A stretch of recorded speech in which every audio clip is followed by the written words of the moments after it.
Welcome back to another episode of Infidelity Tales Lab. We're thankful for your continued viewership.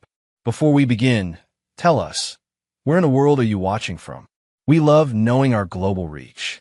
Now, let's dive into today's story. Chapter 1. The Perfect Lie.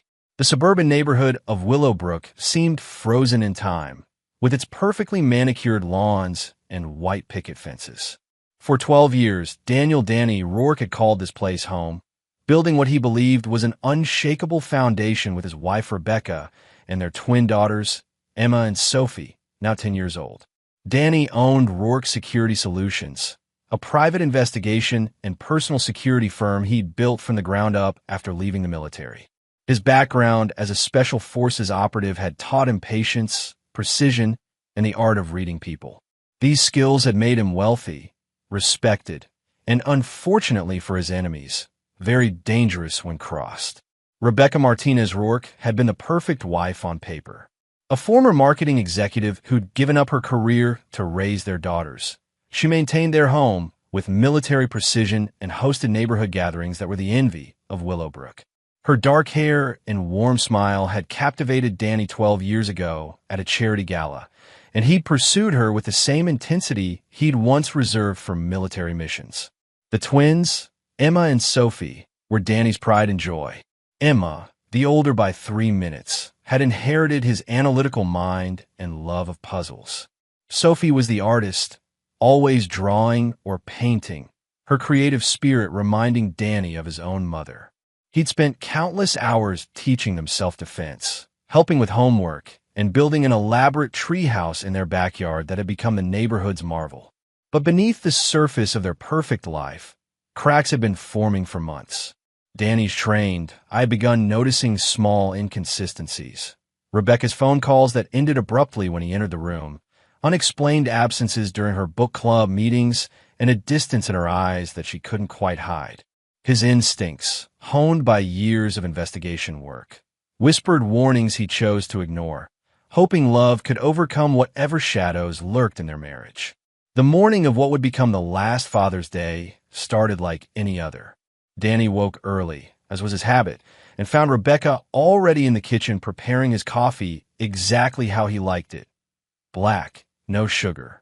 The twins were still asleep, and the house held that peaceful quiet he'd grown to cherish. "Happy Father's Day, baby," Rebecca said, kissing his cheek with what seemed like genuine affection. But Danny's trained senses caught something else, a nervous energy, like someone playing a role they'd rehearsed. "Thank you, sweetheart," he replied, studying her face. "Any special plans today?" "Just family time," she answered quickly, avoiding his gaze. "The girls have something special planned for you later." As the day progressed, Danny noticed more small details that didn't add up. Rebecca kept checking her phone with an urgency that seemed out of place for a relaxed family Sunday. The twins, usually chatty and excited about surprises, seemed coached in their responses, speaking in careful, measured tones that didn't match their natural personalities. During lunch, Danny's phone rang. It was Trevor Blake, his business partner and closest friend since their military days. Trevor's security firm handled corporate clients while Danny focused on private investigations, but they shared resources and trusted each other implicitly. "Danny, I need to talk to you." Trevor's voice carried an unusual tension. "Not over the phone. Can you meet me at the office?" "It's Father's Day, Trev. Can it wait until tomorrow?" "No, brother. It can't. Trust me on this." Danny glanced at Rebecca, who was pretending not to listen, while wiping the same spot on the counter for the third time. "I'll be there in an hour." The drive to his office gave Danny time to think. Trevor wasn't the type to interrupt family time without good reason. As he pulled into the parking lot of the building that housed Rourke Security Solutions, he saw Trevor's car already there, along with another vehicle he didn't recognize. Inside, Trevor wasn't alone. A woman in her 40s with graying hair and tired eyes sat across from his desk. She introduced herself as Patricia Kellner, a private investigator from the next county. "Mr. Rourke," Patricia began, "I've been hired by a client to investigate a missing person case. During my investigation, I've uncovered information that I believe you need to see." She placed a manila folder on the desk between them. "Your wife has been meeting regularly with a man named Vincent Castellano. They've been seen together at various locations over the past 8 months. Danny's face remained impassive, but his hands clenched slightly. Go on. Vincent Castellano is a former associate of yours from your military days. He was discharged dishonorably for conduct violations and has since worked as a freelance security consultant. More importantly, Mr. Rourke, my investigation suggests he may be the biological father of your twin daughters. The words hit Danny like a physical blow, but years of training kept his expression neutral. What evidence do you have? Patricia opened the folder, revealing photographs, documents, and a detailed timeline. Medical records show Rebecca was treated at a clinic in Nevada 11 years ago, around the time of conception. Vincent Castellano was also in Nevada during that period, working a security contract. There are also these. She handed him several photographs showing Rebecca and Vincent in intimate embraces, taken at various locations over recent months. The final photograph showed Vincent entering Danny's own home while Danny was away on business. Trevor leaned forward. Patricia came to me first because she knew our firms sometimes cooperate. I thought you should hear this from a friend. Danny studied the evidence with the same methodical approach he used in his professional work. The timeline made sense. Rebecca's sudden desire to visit her sick aunt in Nevada 11 years ago. The twins' unusual eye color that didn't match either his or Rebecca's family. Vincent's unexpected appearance in their city 8 months ago, around the time Rebecca's behavior began changing. There's more, Patricia continued. I have audio recordings from their meetings. They've been planning something for today. Vincent has been pressing Rebecca to tell you the truth and leave you for him. They believe you'll be too shocked and heartbroken to fight for custody or cause problems. Danny's laugh was cold and humorless. They clearly don't know me very well. He stood up, his mind already formulating plans. Patricia, I need copies of everything. Trevor, I need you to implement Protocol 7. Trevor's eyes widened. Protocol 7 was their code for complete surveillance and investigation of a target, typically reserved for their most serious corporate espionage cases. Danny, are you sure? Protocol 7 is comprehensive, invasive, and thorough. Danny finished. Exactly what I need. I want to know everything about Vincent Castellano, his finances, his contacts, his weaknesses, his fears. Everything. As Danny drove home, his phone buzzed with a text from Rebecca. The girls are so excited to give you your Father's Day surprise. Come home soon. Red heart. He stared at the heart emoji, feeling a cold fury building in his chest. For 12 years, he'd built his life around what he thought was his family. He'd loved those girls as his own, protected them, provided for them, shaped their futures. And now he was about to learn that it had all been built on the most fundamental lie possible. But Vincent and Rebecca had made one crucial mistake.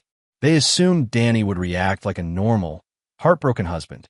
They didn't understand that they were dealing with a man who'd spent years in the world's most dangerous places, who'd learned that the difference between predator and prey often came down to who struck first and who struck hardest. As he pulled into his driveway, Danny saw the twins' faces pressed against the living room window, watching for his return. Despite everything, his heart clenched.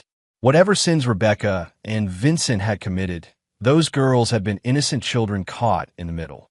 But innocence, Danny had learned long ago, was often the first casualty of war. Chapter 2. The Revelation. Danny entered his home with the measured calm of a man who'd learned to compartmentalize extreme emotions. The living room had been decorated with handmade Father's Day banners, and the twins rushed toward him with barely contained excitement. Daddy! Daddy! Sophie grabbed his hand while Emma bounced on her toes. We have the best surprise ever for you. Looking at their faces, Danny searched for any resemblance to himself, any feature that might contradict Patricia's devastating evidence. Emma's green eyes. He'd always assumed they came from Rebecca's grandmother. Sophie's dimpled chin. Rebecca had claimed it skipped generations in her family. Now, every explanation felt like another carefully constructed lie. I can't wait to see it, he managed, his voice steady despite the turmoil in his chest. Rebecca appeared from the kitchen, wearing the blue sundress he'd bought her for their anniversary. Her smile seemed brighter than usual, almost manic in its intensity. "Honey, before the girls give you their surprise, why don't you sit down? I'll get you a beer." Danny settled into his favorite armchair, the same spot where he'd read bedtime stories, helped with homework, and bandaged scraped knees. The irony wasn't lost on him that this might be where his world officially ended. Emma stepped forward, holding a homemade card decorated with glitter and crayon drawings. Her voice was unusually formal as she began to speak, as if reciting lines she'd memorized. "Happy Father's Day, Daddy. This is our last Father's Day with you." Danny's blood turned to ice, but he kept his expression neutral. "Last Father's Day? Are you planning to grow up that fast?" Sophie giggled nervously and shook her head. "No, silly, because you're not our real daddy." The words hung in the air like a physical presence. Danny felt something fundamental shift inside him, like a switch being flipped from protection mode to predator mode. "What do you mean, sweetheart?" His voice remained gentle, though his hands gripped the armrests of his chair. Emma opened the card and held it up for him to see. Inside, along with childish drawings of stick figures, someone had glued a photograph. The picture showed a man Danny recognized all too well, Vincent Castellano, in his military uniform from 15 years ago. "Mommy showed us pictures of our real father," Emma continued in that same rehearsed tone. "She said you've been taking care of us, but our real daddy is coming home now." Danny's eyes moved to Rebecca, who stood frozen in the kitchen doorway, her face pale but determined. "Rebecca." His voice carried a quiet authority that made her flinch. In 12 years of marriage, she'd heard that tone only a handful of times, usually when he was dealing with a serious security threat for a client. "Danny, we need to talk." "Yes," he said softly. "We do." The doorbell rang, its chime echoing through the suddenly silent house. Danny didn't move, his gaze fixed on his wife's face as she visibly steeled herself. "That's him," she whispered. Sophie clapped her hands excitedly. "Our real daddy is here." Danny stood slowly, every movement deliberate and controlled. "Girls, go to your room. Now." Something in his tone cut through their excitement. Emma, always the more perceptive of the twins, grabbed Sophie's hand and pulled her toward the stairs. "But Daddy, now!" The single word carried enough authority to send both girls scurrying upstairs. Rebecca moved toward the front door, but Danny's voice stopped her. "Don't!" She turned back to him, and for the first time, he saw fear in her eyes. "Danny, please. Let me explain. You've had 11 years to explain. You chose to wait until today." He walked past her toward the door, noting how she pressed herself against the wall as he passed. "Interesting timing, Rebecca. Father's Day. Very theatrical."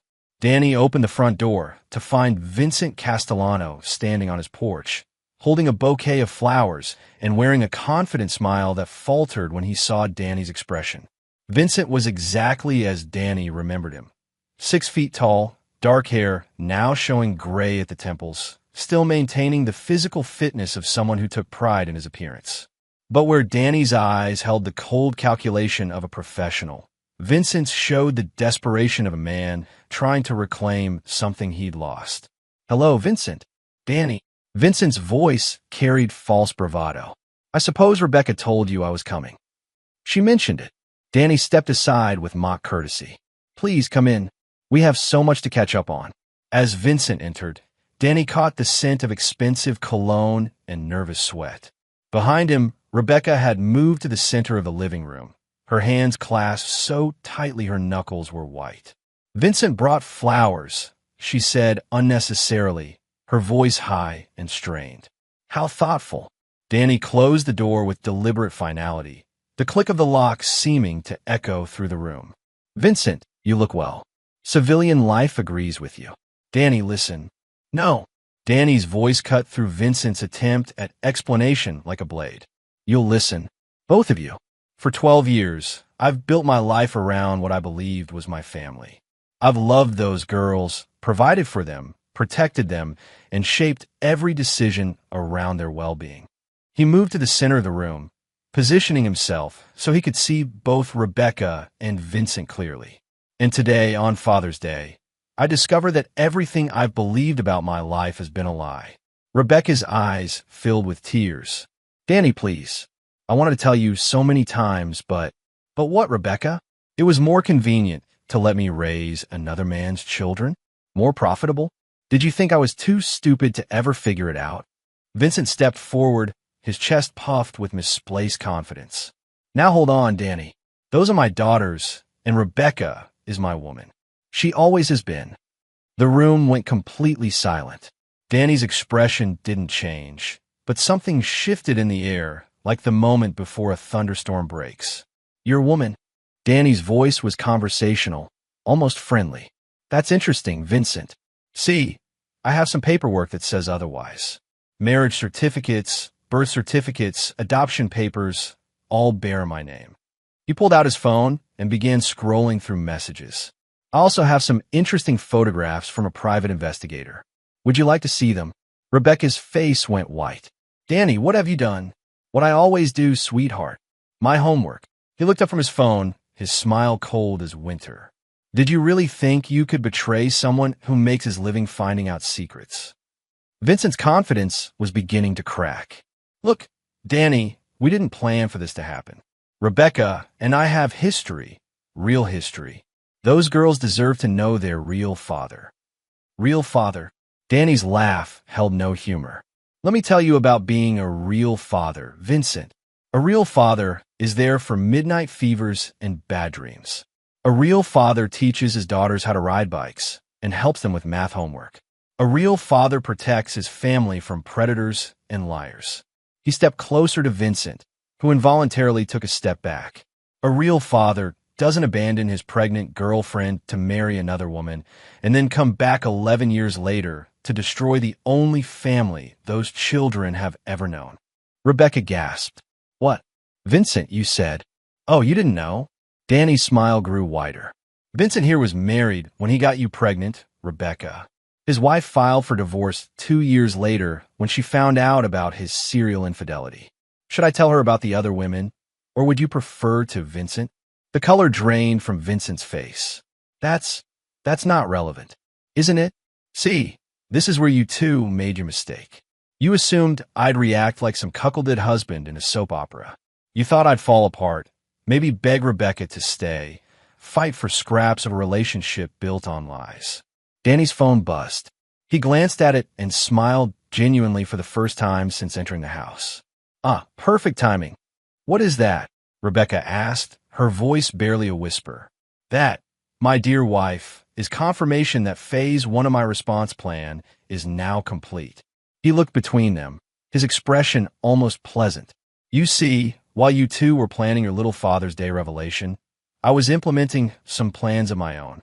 Vincent's hands clenched into fists. What kind of plans? Danny's smile became predatory. The kind that ensures neither of you will ever hurt my daughters again. Chapter 3. The Hunter's Web. The tension in the living room was palpable as Danny's phone continued to buzz with incoming messages. Each notification seemed to drain more color from Rebecca's face and add another layer of unease to Vincent's increasingly aggressive posture. Danny, Rebecca began, her voice trembling, whatever you're planning. Planning, Danny interrupted, his tone mockingly innocent. I'm not planning anything, sweetheart. I'm executing. There's a difference. He gestured for them to sit on the couch, and something in his demeanor made them comply without question. Danny remained standing, a position that gave him both physical and psychological advantage. Let me paint you a picture, he began, pacing slowly in front of them. 11 years ago, Vincent, you were working security for a casino in Nevada. Married man, successful career, reputation intact. You had a brief affair with my wife during her visit to see her sick aunt, who, by the way, I've confirmed was perfectly healthy and had no idea Rebecca was in Nevada. Vincent shifted uncomfortably. Ancient history, Danny. Is it? Because 8 months ago, you moved to this city. Not for work. You could have gotten better contracts in Las Vegas or Los Angeles. You moved here specifically to reconnect with Rebecca and claim the daughters you abandoned. Danny pulled out a tablet and began scrolling through documents. You've been meeting at the Riverside Hotel every Tuesday afternoon. Room 237, specifically. Did you know they have excellent security cameras? Rebecca's hands flew to her mouth. You been watching us? Sweetheart, I've been watching everything. Your credit card purchases, your phone records, your email accounts, your social media activity. Did you really think the man who built a security empire wouldn't notice when his own wife was compromising operational security? He turned to Vincent. But you, Vincent, you're the real masterpiece. Did you tell Rebecca about your current financial situation? The gambling debts that total just over $200,000? The loan sharks who've been looking for you in Nevada? Vincent shot to his feet. You son of a bitch, you have no right. Sit down. Danny's voice carried such authority that Vincent found himself complying before he realized it. I have every right. You came into my home, destroyed my children's sense of security, and attempted to steal my family. That gives me all the rights I need. Danny's phone rang. He answered without breaking eye contact with his targets. Trevor? Yes, I'm ready for the next phase. Send them in. Rebecca looked confused and terrified. Send who in? Well, Vincent's creditors, for starters. Turns out they've been very interested in his current whereabouts. I may have accidentally let it slip where they could find him. Vincent's face went ashen. You didn't. Oh, but I did. I also contacted your ex-wife, Vincent. She was very interested to learn about your newfound fatherhood claims, especially since you've been 3 years behind on alimony payments. Danny moved to the window and glanced outside.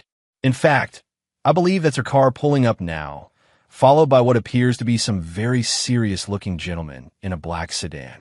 Vincent rushed to the window, and his legs nearly gave out when he saw the vehicles.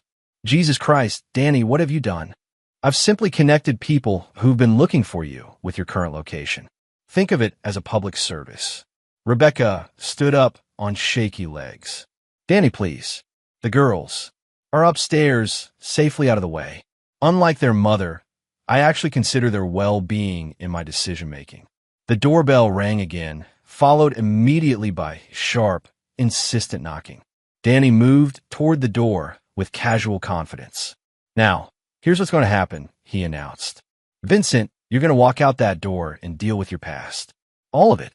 The debts, the broken promises, the lives you've damaged. You came here thinking you could destroy my family and walk away clean. Instead, you're going to discover that some people have longer memories and less patience than I do. Vincent grabbed Danny's arm desperately. Come on, man. We served together. That has to count for something. Danny looked down at Vincent's hand until he released his grip. We served together until you were dishonorably discharged for stealing from fellow soldiers and abandoning your post. The Vincent Castellano I knew died the day you chose to become a predator instead of a protector. The knocking became more insistent, and voices could be heard outside. Vincent looked toward the back of the house, clearly considering escape routes. I wouldn't, Danny advised. My property is fully monitored, and I've taken the liberty of ensuring all exit routes are covered. Your only choice is how you leave, walking with dignity or carried out by people far less patient than I am. Rebecca sank back onto the couch, tears streaming down her face. What about me, Danny? What about our marriage? Danny's expression softened slightly, but his eyes remained cold. Our marriage, Rebecca? Which part was real? The vows where you promised to forsake all others? The adoption papers where you swore I was the girl's father? The 1,000 nights you lied in my face? He knelt in front of her, his voice becoming almost gentle. You had choices, Rebecca. When you got pregnant, you could have told me the truth. When Vincent showed up 8 months ago, you could have sent him away.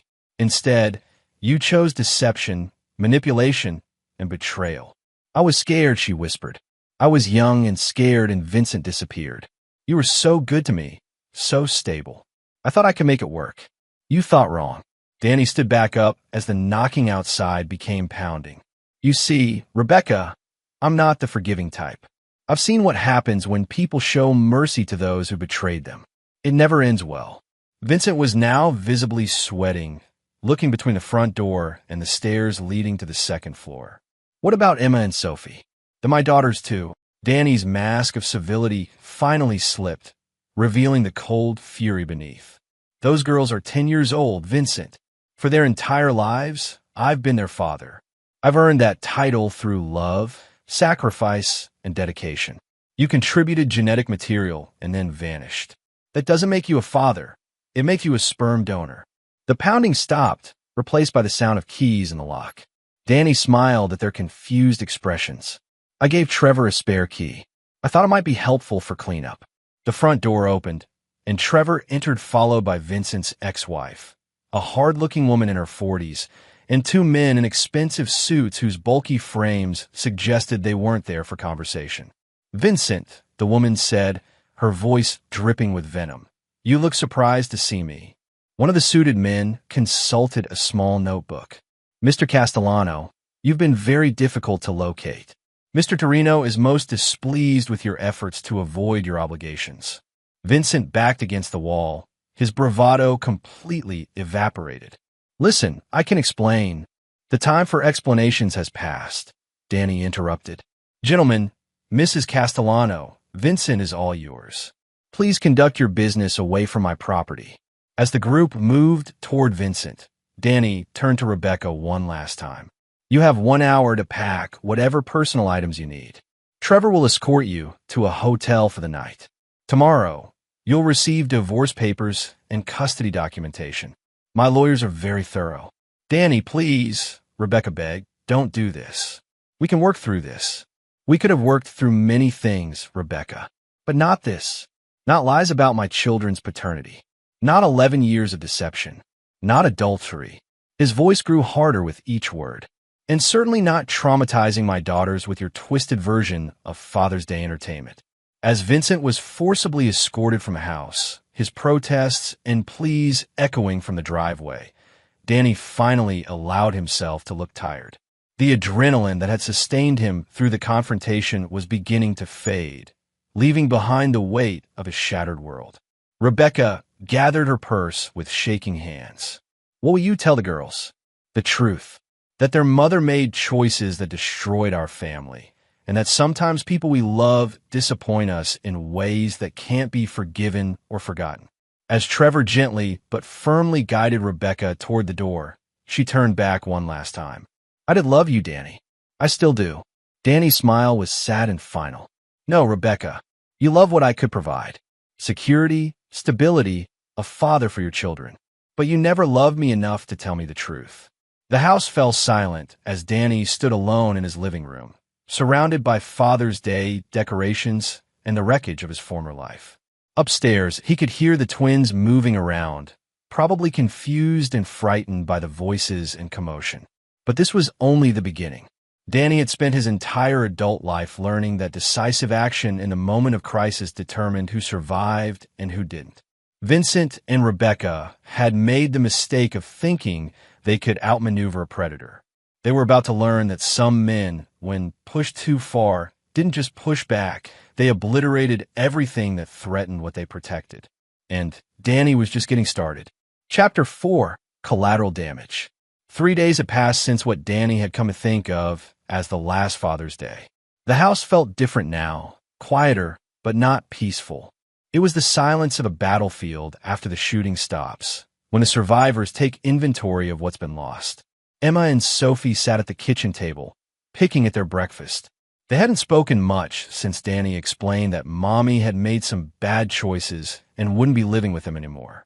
He'd kept the explanation age-appropriate, but the twins were smart enough to sense the fundamental shift in their world. "Daddy," Sophie said quietly, "is Mommy ever coming back?" Danny paused in his coffee preparation. In the 72 hours since Rebecca's removal from their lives, he'd fielded dozens of questions from the twins, each one a small knife to his heart. "No, sweetheart, Mommy won't be coming back to live here." Emma, always the more analytical of the two, looked up from her cereal. "What about the man who said he was our real father?" This was the question Danny had been dreading. After Rebecca left, he'd spent hours researching how to handle this situation, consulting with child psychologists and family lawyers. The consensus was clear. The truth, delivered with care, was better than elaborate lies that would eventually crumble. "That man, Vincent, helped create you," Danny said carefully, sitting down at the table with them. "But that doesn't make him your father." A father is someone who takes care of you, who loves you, who's there when you need him. I've been your father since the day you were born, and I always will be. Sophie's eyes filled with tears. But why did Mommy say he was our real daddy? Because Mommy was confused about some very important things. Sometimes adults make mistakes that hurt the people they love. Emma pushed her cereal around her bowl thoughtfully. Are you still our daddy, even if we came from him? The question hit Danny like a physical blow. In that moment, looking at these two beautiful girls who'd been the center of his world for 10 years, he realized that biology mattered far less than love. Emma, Sophie, look at me. He waited until both girls met his eyes. You are my daughters. That's not going to change because of anything Mommy said or because of anything any other person claims. You're mine, and I'm yours. Forever. For the first time in 3 days, both girls smiled genuinely. Sophie launched herself from her chair into Danny's arms, followed immediately by Emma. As he held them, Danny felt his resolve solidify into something unbreakable. Whatever war Rebecca and Vincent had started, he would finish it, not just for himself, but for these two girls who deserved better than the chaos their biological parents had tried to create. Danny's phone buzzed with a text from Trevor. Package delivered. Vincent's situation resolved permanently. Rebecca's legal team requesting meeting. Danny typed back, no meetings. Proceed with Phase 2. After getting the twins settled with their summer tutor, a necessity since Rebecca's departure had disrupted their usual childcare routine, Danny drove to his office. The building that housed Rourke Security Solutions had always been his sanctuary, but today it felt like a command center for the war he was waging. Trevor was waiting in the conference room with a stack of files and a grim expression. Danny, we need to talk about Rebecca's situation. What about it? Her lawyer is claiming emotional duress, saying you coerced her into leaving. They're threatening to file for emergency custody of the twins, claiming you're an unfit guardian.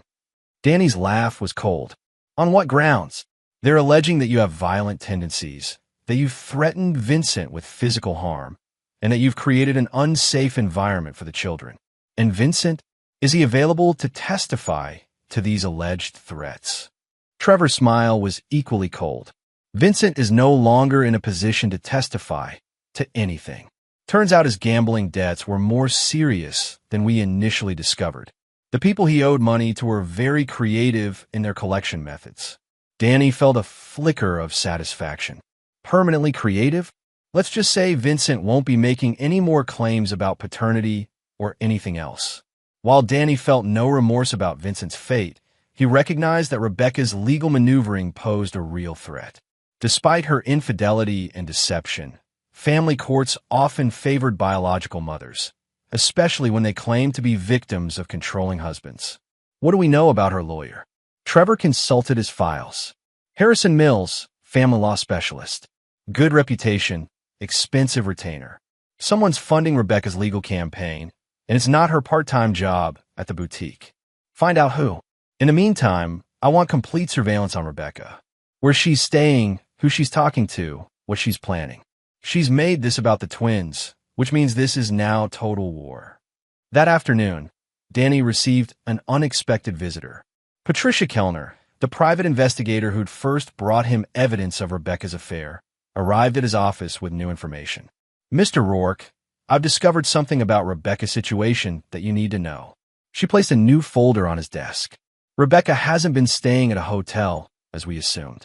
She's been living with a man named Marcus Webb. He's a real estate developer with significant financial resources and, more importantly, political connections. Danny studied the photographs and documents. Marcus Webb was in his 50s, divorced, with a reputation for acquiring properties through aggressive tactics and city council influence. How does Rebecca know Marcus Webb? That's where it gets interesting. Marcus has been a client of Vincent's security services for the past 6 months. Vincent introduced them, apparently as part of some larger scheme. The pieces began falling into place in Danny's mind. Vincent needed money, Marcus needed a way to pressure someone, and Rebecca was the perfect tool. There's more. Marcus has been trying to acquire a large tract of land on the north side of town for a development project. The main holdout has been the city planning committee, which requires unanimous approval for projects of that size.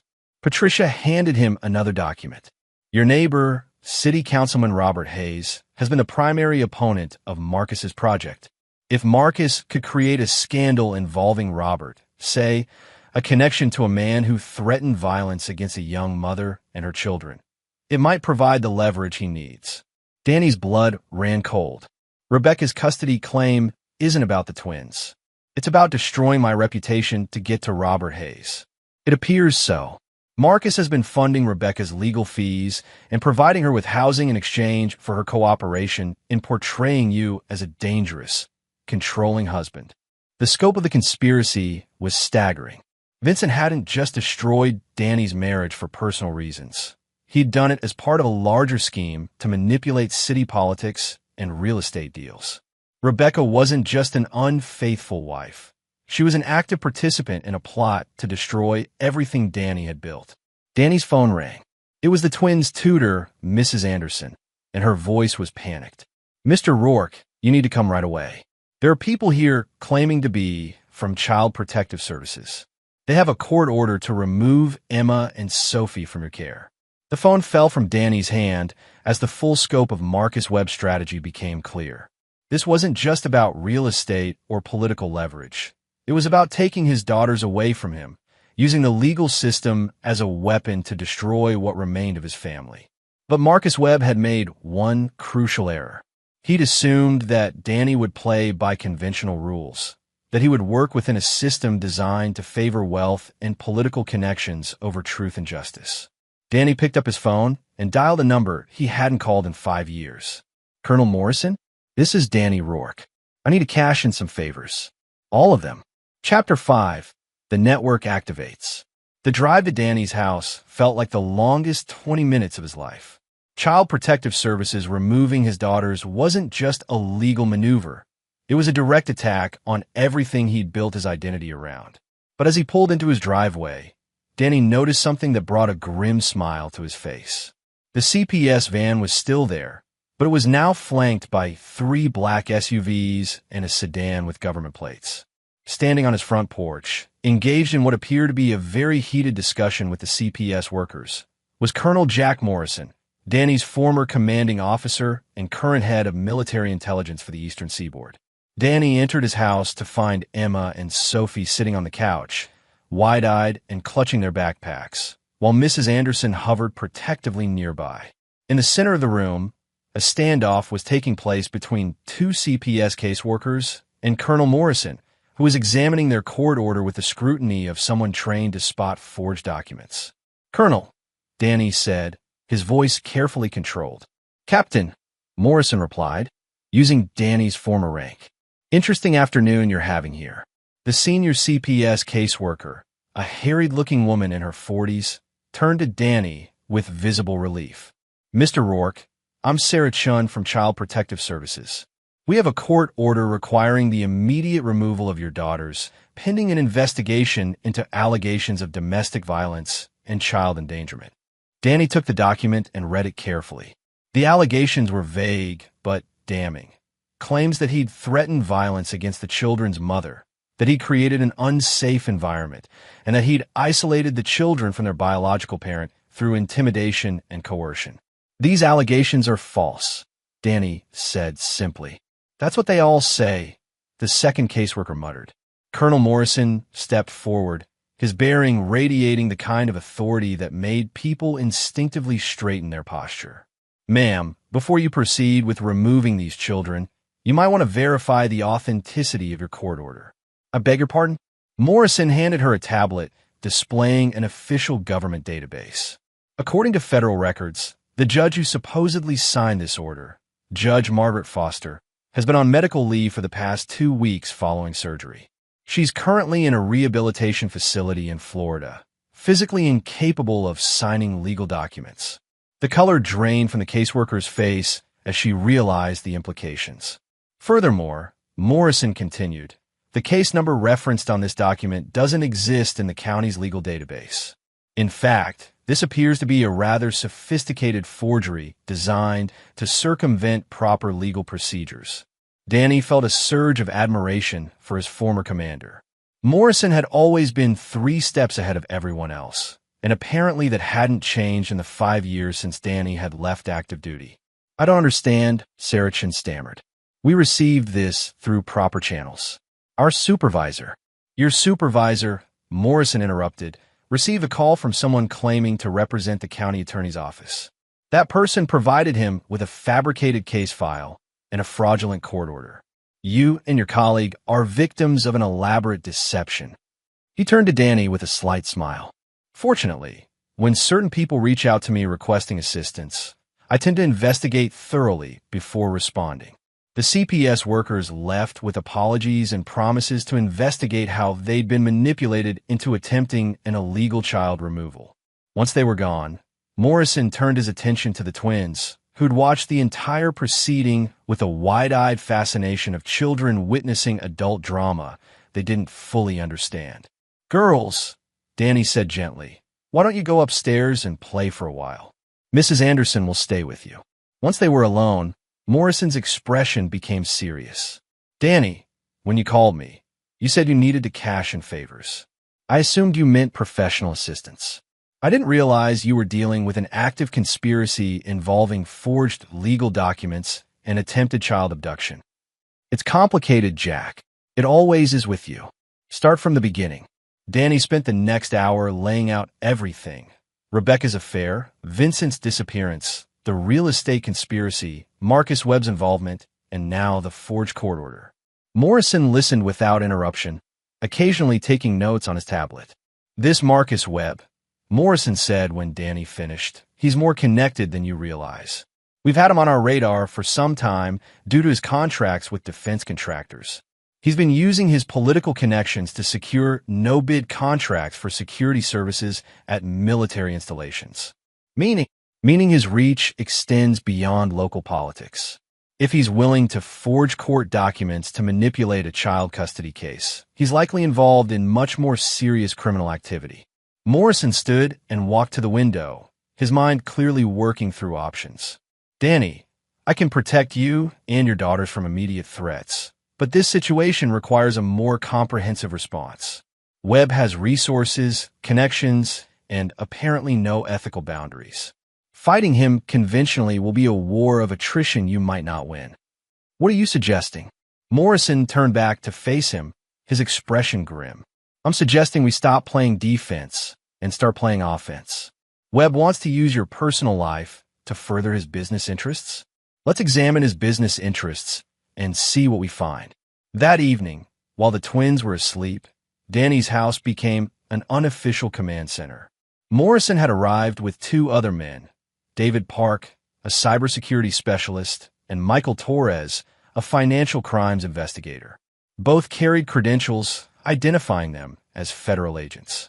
"Gentlemen," Morrison began, "Mr. Rourke has provided us with evidence of a conspiracy involving real estate fraud, political corruption, and forged legal documents. Our investigation suggests this may be connected to broader criminal activities affecting national security interests." Park looked up from his laptop. "Marcus Webb's financial records are interesting. He's been moving large amounts of money through offshore accounts, and several of his recent property acquisitions were funded through shell companies with questionable ownership structures." Torres added, "The security contracts Morrison mentioned are just the tip of the iceberg. Webb's been using his political connections to secure contract for services his company isn't qualified to provide, then subcontracting the actual work to entities that may not have proper security clearances." Danny felt a familiar sensation, the same focused intensity he'd experienced during military operations when scattered intelligence suddenly formed a clear picture of enemy activities. So Webb isn't just a corrupt developer. He's running a sophisticated criminal enterprise. "It appears so," Morrison confirmed. "And your situation with Rebecca was meant to serve multiple purposes. Destroying your reputation would eliminate a potential threat to his operations. Your security firm has the capability to expose his activities. Simultaneously, creating a scandal involving Councilman Hayes would remove political opposition to his development projects." Park's fingers flew across his keyboard. I'm finding connections between web shell companies and several other recent cases of suspected fraud. This isn't opportunistic crime, it's systematic. What about Rebecca? Danny asked. How much does she know about Webb's broader activities? Torres consulted his notes. Based on our surveillance, she appears to be a useful idiot. Webb is providing her with housing and legal support, but she doesn't seem aware of the larger conspiracy. Vincent was the primary connection, and with him eliminated, she's isolated and increasingly dependent on Webb support. Morrison leaned forward. That dependency gives us an opportunity. If we can demonstrate that Rebecca has been manipulated into participating in criminal activities, we might be able to flip her against Webb. And if she won't cooperate, Morrison's smile was cold. Then she'll face the consequences of her choices. Federal conspiracy charges tend to be very persuasive. As the evening progressed, the scope of the operation expanded. Morrison made phone calls to contacts in various federal agencies, each conversation adding another layer to their understanding of Webb's criminal network. Danny realized he was no longer fighting a personal battle against an unfaithful wife and her accomplices. He was part of a federal investigation into a major criminal conspiracy. But more importantly, he now had the resources and authority to protect his daughters while ensuring that everyone who'd threatened his family faced appropriate consequences. Jack, Danny said as the meeting wound down, I appreciate everything you're doing, but I need to ask, what's your personal interest in this? We haven't spoken in 5 years. Morrison's expression became serious. Danny, do you remember the Kandahar operation? When you stayed behind to ensure the rest of the team made it out. Ancient history. Not to me. You saved 8 lives that day, including mine. When you called asking for help, there was never any question about my response. Morrison stood and gathered his materials. Besides, men like Webb represent everything we spent our military careers fighting against. People who use power and connections to prey on others. As the federal agents prepared to leave, Morrison turned back to Danny one final time. Danny, this investigation will likely take several weeks to reach fruition. In the meantime, Webb will undoubtedly escalate his efforts to destroy you. Are you prepared for that? Danny looked up the stairs toward his daughter's bedrooms, then back at Morrison. Jack, these people made the mistake of threatening my children. I've been prepared for war since the moment they walked into my house. Morrison nodded with satisfaction. Good, because war is exactly what they're going to get. Chapter 6. The Trap Springs. 2 weeks into the federal investigation, Marcus Webb made his first serious mistake. Frustrated by the failure of the forged court order and Danny's apparent immunity from legal pressure, Webb decided to apply more direct intimidation tactics. Danny was reviewing security footage from his home cameras when he spotted the surveillance team. 2 men in a nondescript sedan had been parked across from his house for 3 consecutive mornings, photographing his routine and the twins' activities. A less experienced target might have missed them, but Danny had spent years teaching corporate executives how to identify exactly this type of threat.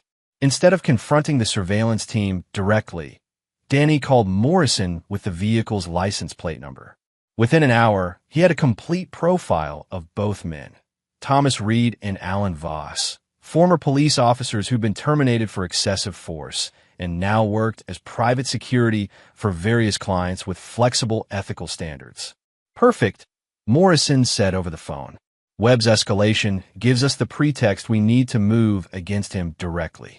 That afternoon, while the twins were at summer camp, Danny implemented a plan that would have made his old military unit proud.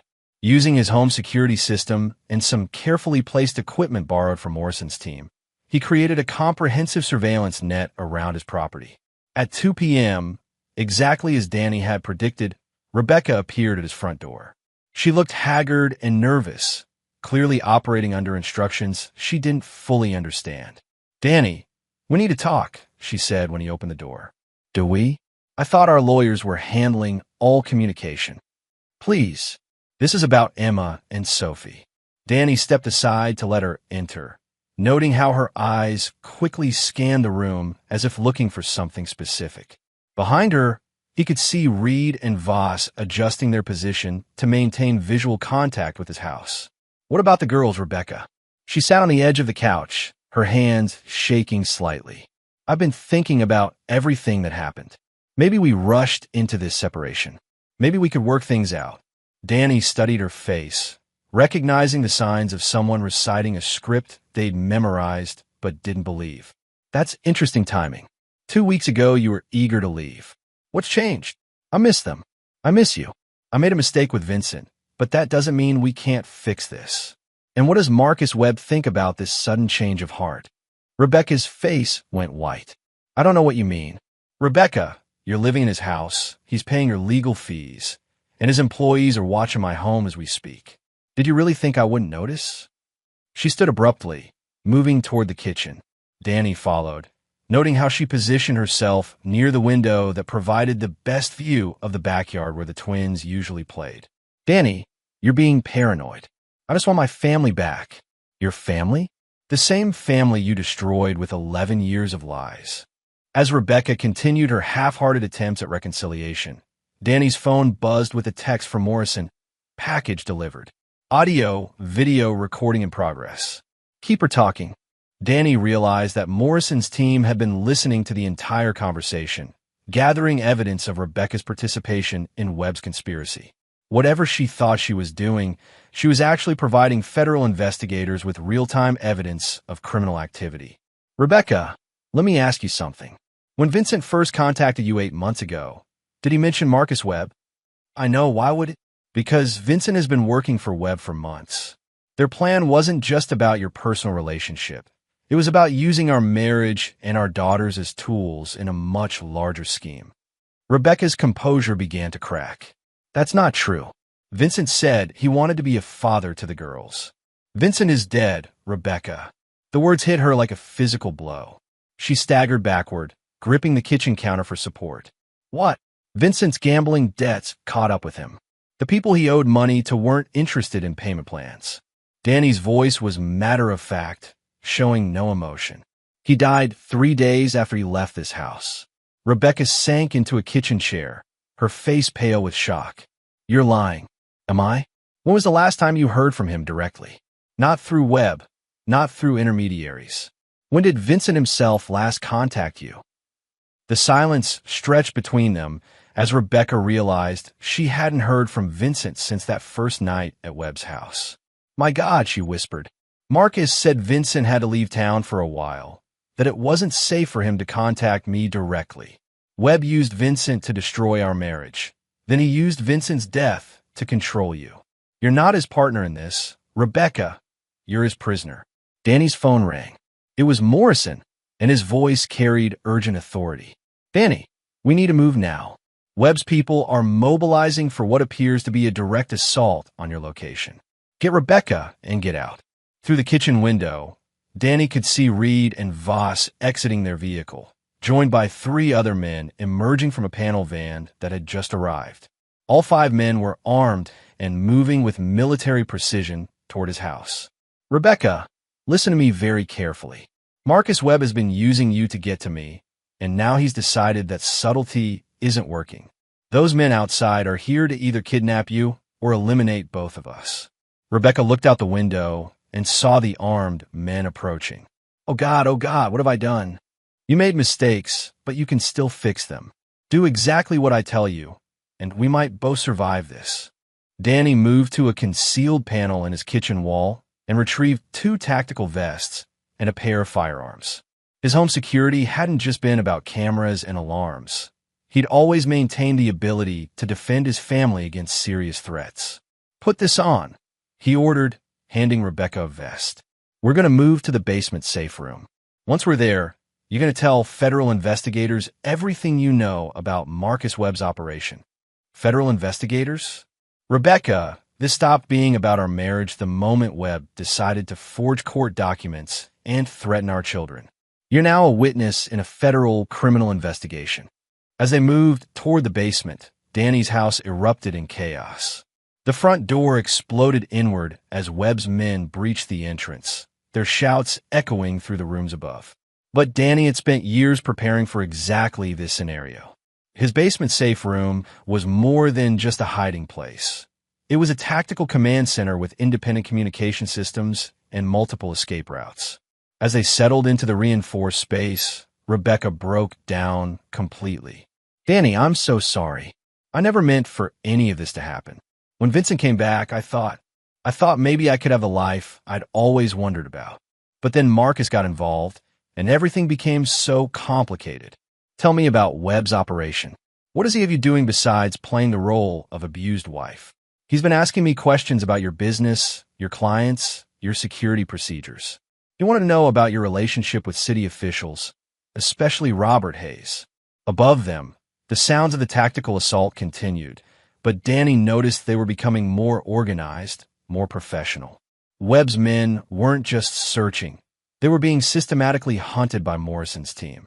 "Rebecca, I need you to understand something.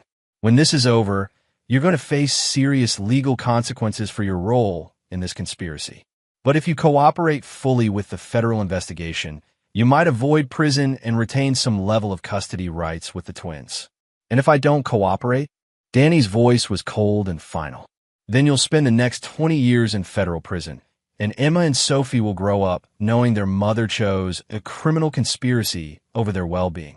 The sound from upstairs gradually subsided, replaced by the organized voices of law enforcement securing the scene. Danny's phone buzzed with a text from Morrison. "Targets neutralized. Scene secure. Ready for extraction." As they prepared to leave the safe room, Rebecca grabbed Danny's arm one final time. "Danny, do you think you'll ever be able to forgive me?" Danny looked at the woman who'd shared his life for 12 years, who'd borne the children he'd raised as his own, who'd nearly destroyed everything he'd built through her selfishness and deception. "Rebecca, forgiveness isn't about what I'm capable of. It's about what you've earned, and you haven't earned it." Chapter 7, Justice Served. The aftermath of the assault on Danny's house played out like a carefully orchestrated symphony of law enforcement efficiency. Morrison's team had not only neutralized Webb's hire mercenaries, but had done so in a way that maximized the legal consequences for everyone involved. Thomas Reed and Alan Voss, the former police officers who'd been conducting surveillance, were now facing federal charges for conspiracy to commit kidnapping and armed assault. The three additional men who'd participated in the home invasion were career criminals with outstanding warrants, ensuring they be removed from circulation for the foreseeable future. But the real prize was Marcus Webb himself. Danny sat in the federal building's conference room, watching through one-way glass as FBI agents questioned Webb. The real estate developer's arrogance had evaporated the moment he realized the scope of the evidence against him. "Mr. Webb," Agent Torres was saying, "we have recorded conversations between you and Rebecca Rourke discussing the forged court documents. We have financial records showing payments to Vincent Castellano for services related to disrupting the Rourke marriage. We have documentation of your attempts to manipulate city council decisions through blackmail and intimidation." Webb's expensive lawyer whispered urgently in his client's ear, but Webb shook his head stubbornly. "I want to make a deal," Webb announced, ignoring his attorney's protests. Morrison, who was standing next to Danny, smiled grimly. "And there it is. When rats realize the ship is sinking, they start looking for lifeboats." Over the next 3 hours, Webb provided federal investigators with a comprehensive breakdown of his criminal operations. The real estate fraud was just one component of a larger enterprise that included defense contract manipulation, political bribery, and money laundering through offshore shell companies. But more importantly for Danny's personal situation, Webb detailed exactly how he'd manipulated Rebecca and used Vincent to destroy Danny's marriage. "Castellano came to me 8 months ago," Webb explained to the investigators. "He owed serious money to some very dangerous people, and he needed a way to generate income quickly. He knew about his relationship with Rebecca Rourke and suggested we could use that connection to pressure her husband." "Pressure him how?" Agent Torres asked. "Rourke's security firm had been asking questions about some of my development projects. His neighbor, Robert Hayes, had been blocking my Oak Ridge development, and I needed leverage to change his position. If I could create a scandal involving Rourke, make him look like an abusive, controlling husband, it would discredit Hayes by association." Danny felt a cold satisfaction as he listened to Webb destroy himself with his own confession. The man had orchestrated the destruction of Danny's family as a business strategy, treating human lives like chess pieces in his larger game. And Rebecca Rourke's cooperation? Torres continued. She was easy to manipulate once Castellano convinced her that Rourke wasn't the biological father of her children. She genuinely believed she was doing what was best for the kids by connecting them with their real father. When Castellano disappeared, she was desperate enough to accept my help without asking too many questions. Morrison leaned over to Danny. That's everything we need. Webb just confessed to conspiracy, fraud, extortion, and about 6 other federal felonies. He'll be lucky to see freedom again before he's 80. But Danny's attention was focused on the smaller conference room, where Rebecca was providing her own statement to investigators. Unlike Webb, she appeared genuinely remorseful. Her testimony focused on taking responsibility for her actions rather than minimizing her culpability. I knew what I was doing was wrong, she was saying to Agent Park. But I convinced myself it was about giving Emma and Sophie a chance to know their biological father. I didn't understand the larger conspiracy until it was too late. Mrs. Rourke, Park said gently, you understand that your cooperation with this investigation doesn't eliminate the legal consequences of your actions? I understand. I've destroyed my marriage, traumatized my children, and participated in criminal activities. I don't expect forgiveness, but I want to make sure Marcus Webb faces justice for what he's done. Through the glass, Danny watched his wife of 12 years take full responsibility for the devastation she'd helped create. Part of him felt a flicker of the love that had once existed between them, but was overwhelmed by the cold fury that had sustained him through the past month. As the interrogations concluded, Morrison joined Danny in the hallway outside the conference rooms. It's over, Danny. Webb will plead guilty to avoid a life sentence, but he's looking at 25 to 30 years minimum. Rebecca's cooperation will earn her a reduced sentence, probably 3 to 5 years, with most of it suspended in exchange for her testimony. And custody of the twins?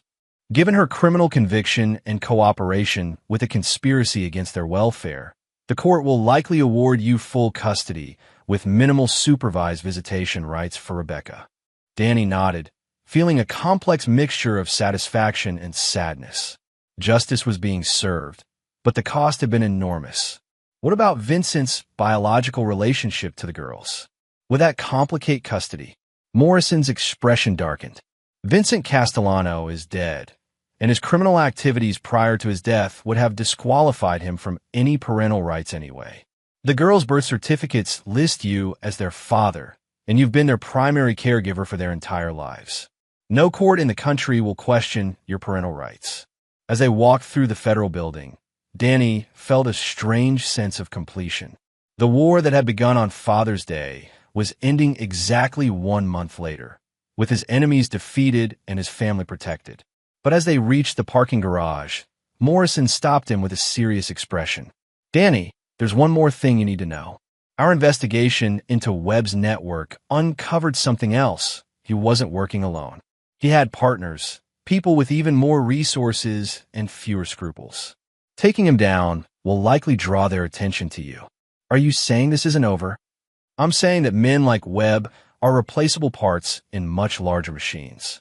You've won this battle decisively, but the war against people who prey on families like yours never really ends. Danny considered this as he walked to his car. He'd spent the past month learning that he was capable of fighting back against people who threatened his family with a ruthlessness that surprised even him. The question now was whether he wanted to continue that fight or focus on rebuilding his life with his daughters. As he drove home, Danny made his decision. He would focus on Emma and Sophie, helping them heal from the trauma of their mother's betrayal and building a new life based on truth rather than deception. But he would also remain vigilant, ready to respond with overwhelming force if anyone ever threatened his family again. Some men learned to forgive and forget. Danny had learned something different. Sometimes the best protection for the people you love is ensuring that those who would harm them face consequences so severe that others think twice before following their example. Chapter 8. Rebuilding. 6 months after the federal investigation concluded, Danny stood in the kitchen of his home, preparing breakfast for Emma and Sophie. The house felt different now, not just because Rebecca was gone, but because the foundation of lies that had supported their family life for 11 years had been replaced with something more solid: truth. The twins had handled their mother's absence better than Danny had expected. Child psychologist Dr. Maria Santos had explained that children were remarkably resilient when the adults in their lives provided consistency and honesty. Danny had followed her advice, answering their questions about Rebecca's situation with age-appropriate truth rather than comforting lies. "Daddy," Sophie said as she set the table, "Mrs. Patterson asked me yesterday if Mommy was coming to the school play." Mrs. Patterson was the twins' fifth-grade teacher, and Danny appreciated her direct approach to handling the family's changed circumstances. "What did you tell her, sweetheart?" "I told her that Mommy made some bad choices and has to face consequences, but that you'll be there for sure." Danny felt a surge of pride at his daughter's mature response. Both girls had developed a sophisticated understanding of adult consequences that would serve them well throughout their lives. Emma looked up from her homework. "Daddy, some kids at school said their parents are getting divorced because they don't love each other anymore. Is that why you and Mommy got divorced?" This was the question Danny had been preparing for since the custody hearing 6 months ago. Dr. Santos had helped him develop an explanation that was truthful without being unnecessarily harsh. "Emma, your mother and I got divorced because she made choices that broke the trust our marriage was built on. When adults can't trust each other, they can't build a healthy family together." "But you still love us, right?" Sophie asked, echoing the fundamental fear that Dr. Santos had warned him about. "Girls, look at me." Danny waited until both twins met his eyes. "I will love you until the day I die, and every day after that. Nothing your mother did, nothing anyone else could ever do, will change that. You are my daughters, and I am your father. That's permanent." The security and confidence in their expressions reminded Danny why he'd fought so hard to protect them. These two girls deserved a childhood built on stability and truth, not the shifting foundations of adult deception. Danny's phone buzzed with a text from Trevor. New client consultation at 10 a.m. High-profile corporate security assessment. Since the conclusion of the web investigation, Rourke Security Solutions had experienced unexpected growth. Word had spread through certain circles that Danny Rourke was someone who could handle complex threats with absolute discretion and overwhelming effectiveness. Corporate executives facing extortion, politicians dealing with blackmail, and wealthy families concerned about kidnapping threats had all sought his services. The irony wasn't lost on Danny that his personal tragedy had enhanced his professional reputation, but he'd learned to compartmentalize such contradictions. After dropping the twins at school, Danny drove to his office for the client consultation. The prospective client was Dr. Jennifer Walsh, Chief Technology Officer for a major pharmaceutical company. "Mr. Rourke," Dr. Walsh began, "I need your help with a delicate situation. My company has developed a breakthrough treatment for pediatric cancer, but we've received threats from a group that claims our research involves unethical practices." Danny listened as Dr. Walsh explained the complexity of her situation. Animal rights activists had targeted her research facility, but the threats had escalated beyond typical protest activities to include personal threats against her teenage daughter. "Dr. Walsh, have you involved law enforcement?" "The FBI is investigating, but they've advised me to hire private security for my family while they pursue the threat actors. Your name came highly recommended." As Danny reviewed the case file, he recognized patterns similar to the web conspiracy, organized harassment designed to pressure specific business decisions through personal intimidation. "I can help you," Danny said, "but I want you to understand how I operate. I don't just provide passive protection. If someone threatens your family, I identify them, neutralize the threat, and ensure they face appropriate consequences." Dr. Walsh studied his expression carefully. "Mr. Rourke, I've heard that you have a very direct approach to problem solving. Given what my daughter is facing, that's exactly what I want." Over the next hour, Danny developed a comprehensive security plan that included protection for Dr. Walsh's daughter, investigation of the threat network, and proactive measures to discourage future targeting. But more importantly, he felt the familiar satisfaction of using his skills to protect another family from the kind of predators who'd attacked his own. That evening, as Danny helped the twins with their homework, Emma looked up with a thoughtful expression. "Daddy, at school today, Mrs. Patterson was talking about how some people choose to be heroes and some people choose to be villains. Which one are you?" The question caught Danny off guard.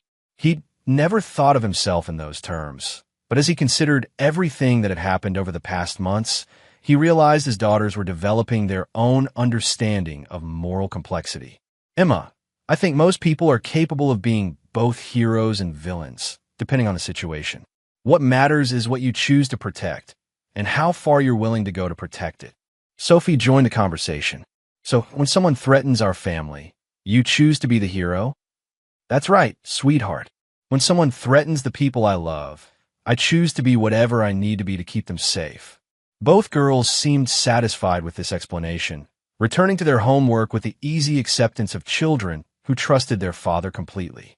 Later that night, after the twins were asleep, Danny stood in his backyard looking up at the treehouse he'd built for them 3 years ago. The structure had survived the chaos of the past year unchanged, a symbol of the stability he'd tried to provide despite the foundation of lies beneath their family life. His phone rang. It was Morrison, calling from Washington. "Danny, I wanted to give you an update on the web network investigation. We've identified 3 more individuals involved in similar operations across the country. If you're interested, we could use your expertise on a consulting basis." Danny considered the offer. The prospect of hunting predators who threatened families was appealing, but his priority remained clear. "Jack, I appreciate the offer, but my focus is on rebuilding my daughters' lives. Maybe in a few years, when they're older and more settled." "I understand. But Danny, if you ever change your mind, the offer stands. Men with your particular combination of skills and motivation are rare." After ending the call, Danny walked through his house, checking locks and security systems as had become his nightly routine. The physical security measures were probably unnecessary now, but they represented something more important: his commitment to ensuring that nothing and no one would ever again threaten the family he'd built. As he passed the twins' rooms, he could hear their peaceful breathing through the slightly open doors. Emma and Sophie would grow up knowing that their father was someone who kept his promises, who protected what he loved, and who never allowed predators to succeed. They would also grow up understanding that some betrayals were unforgivable, that actions had permanent consequences, and that the people who truly loved them would never compromise their safety for personal gain. These were harsh lessons for children to learn, but Danny had concluded that children who understood these realities were better prepared to navigate a world that could be both beautiful and dangerous. Chapter 9. The Final Truth. 1 year after the last Father's Day, Danny found himself sitting across from Rebecca in the visiting room of the federal minimum security facility where she was serving her sentence. She looked older, thinner, but there was a clarity in her eyes that hadn't been there during the chaos of the web investigation. The decision to bring Emma and Sophie for this supervised visit hadn't been easy. Dr. Santos had recommended it as part of their ongoing therapy, arguing that the twins needed closure with their mother to fully process their family's transformation. "Girls," Rebecca said softly, her voice catching with emotion, "you've grown so much." Emma and Sophie sat close to Danny, their body language reflecting the complex mixture of love and wariness they felt toward their mother. They'd spent months in therapy processing Rebecca's betrayal, and while they'd reached a point of understanding, forgiveness remained elusive. "Hi, Mommy," Sophie said quietly. "Daddy said you wanted to see us." "I did. I wanted to apologize to you both for the choices I made. I wanted you to know that everything that happened was my fault, not yours, and certainly not your father's fault." Emma, now 11 and displaying increasing emotional maturity, studied her mother's face carefully. "Mrs. Santos said you were confused about what was right and what was wrong." "That's true, honey. I let other people convince me to make bad decisions, and I hurt the people I loved most because of it." Danny remained silent, allowing the twins to navigate their own emotional responses to seeing Rebecca. This visit was about their needs, not his feelings about their mother's betrayal. "Mommy," Sophie asked, "are you going to come home when you get out of jail?" Rebecca glanced at Danny before answering. No, sweetheart. Your father and I aren't married anymore, and I can't live with you. But I hope that someday, when you're older, we can spend time together if you want to. Will you lie to us again? Emma's question was direct and uncompromising. Rebecca's eyes filled with tears. Emma, I promise I will never lie to you again. Ever. I've learned that lies hurt people, especially the people we love.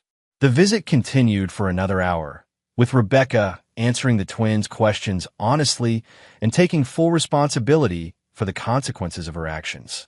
Danny found himself impressed by her growth during incarceration, even as he remained unmoved by her obvious remorse. As they prepared to leave, Rebecca addressed Danny directly for the first time. Danny, I know you'll never forgive me, and I understand why. But I want you to know that watching you protect Emma and Sophie this past year has shown me what real love looks like. They're lucky to have you as their father. Danny's response was measured and final. Rebecca, the girls will always know that you're their mother, and they'll make their own decisions about what relationship they want with you as they get older. But you're right about one thing: I will never forgive you. Some betrayals are permanent. The drive home was quiet, with both twins processing the emotional complexity of seeing their mother in prison. As they pulled into their driveway, Emma spoke up. Daddy, do you think Mommy really learned her lesson? I think your mother understands the consequences of her choices now. Whether that's the same as learning her lesson, only time will tell. Sophie leaned against Danny's shoulder. I'm glad we live with you and not with her. Why is that, sweetheart? Because you never lied to us, even when the truth is hard. Mommy lied because she thought it would be easier, but it made everything worse. That evening, Danny received a call from Dr. Walsh, the pharmaceutical executive whose case he'd resolved 6 months earlier. The animal rights extremists who'd threatened her family were now serving federal sentences for domestic terrorism, and her daughter had returned to a normal teenage life. Mr. Rourke, I want to thank you again for everything you did for my family. But I'm calling because I have a friend who's facing a similar situation. Would you be willing to help? Danny considered the request. His business was thriving, his daughters were healing and growing stronger, and he'd discovered a sense of purpose in protecting other families from the kind of predators who'd attacked his own. Dr. Walsh, have your friend call my office tomorrow. We'll discuss the situation and determine what kind of assistance might be appropriate. After ending the call, Danny walked upstairs to check on the twins. Emma was reading in bed, while Sophie was working on a painting at her desk. Daddy, Sophie said, not looking up from her artwork, I painted this for you. The painting showed a man and 2 girls standing in front of a house, with a large tree in the background. The figures were simple but recognizable, and the overall composition radiated warmth and security. It's beautiful, sweetheart. What's the tree? That's our treehouse. I want to paint our family the way it really is now. Danny studied the painting more carefully. There was no figure representing Rebecca, no visual reference to the family structure that had existed for the first 10 years of their lives. Sophie had painted their current reality, a father and his daughters, complete and self-sufficient. Sophie, where would you put Mommy in this painting if you wanted to include her? Sophie considered the question seriously. I think she would be in a different painting. Maybe visiting sometimes, but not living here. This painting is about our real family. Emma looked up from her book. Daddy, Mrs. Patterson asked us to write an essay about our heroes. I wrote about you. What did you say? I wrote that heroes are people who protect the people they love, even when it's hard. And that real heroes don't just fight bad guys in movies. They fight bad guys in real life, too. As Danny tucked both girls into bed, he reflected on the transformation their family had undergone. A year ago, they'd been living a lie that felt comfortable and stable. Today, they were living a truth that was sometimes difficult, but always authentic. Emma and Sophie would grow up understanding that love meant protection, that trust had to be earned and maintained, and that some people would always choose their own interests over the welfare of others. They would also understand that when faced with such people, the appropriate response was swift, decisive, and permanent. These were not lessons Danny had planned to teach his daughters at such a young age, but circumstances had forced his hand. Now, watching them process complex moral realities with wisdom beyond their years. He felt confident he'd made the right choices. The last Father's Day had indeed been the end of something, the end of a family built on deception and compromise. But it had also been the beginning of something stronger, a family built on truth, protection, and the unbreakable bond between a father and his daughters. As Danny settled into his own bed, he allowed himself a moment of satisfaction. Vincent Castellano was dead, Marcus Webb was serving a life sentence, and Rebecca was learning the consequences of betrayal. His daughters were safe, his business was thriving, and anyone who might consider threatening his family in the future would think twice after learning what had happened to the last people who'd made that mistake. Some men forgave. Some men forgot. Danny Rourke protected what he loved and eliminated threats to his family with the precision and ruthlessness of someone who understood that the price of peace was eternal vigilance. The war for his family's future was over. He had won. And there you have it. Another story comes to an end. What did you think? I'd love to hear your thoughts in the comments below. If you enjoy this story, consider joining our community by subscribing. It means the world to us. For more stories like this one, check out the recommended videos on screen. And I'll see you there.